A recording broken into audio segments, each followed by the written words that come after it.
Oh, itong fudge na ito na hindi naubos ni Shaggy. So, ipakakain ko sa iyo. Ha? Gusto mo? Gusto mo? Gusto mo kunin? Dahil ang fudge mo ay ubos na. Kaya gusto mo kunin yung fudge ni ano.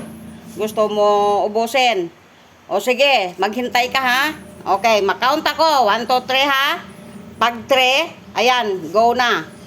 1, 2, 3, go! Ayan. Yan ang bayat ng aking baby. Oh. Huwag mong di bilang-bilang ka pa. Ayan siya.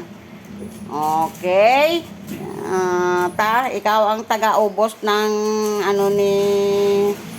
ni Shaggy, ng fudge ni Shaggy dahil hindi niya maubos. Di ubusin mo, sayang lang naman, o diba?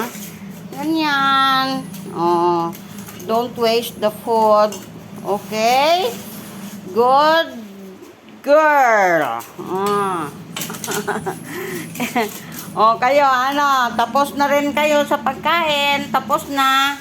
O, ikaw, good boy ka na rin, ha? O, diba? Good boy na? Good boy, busog na? Okay.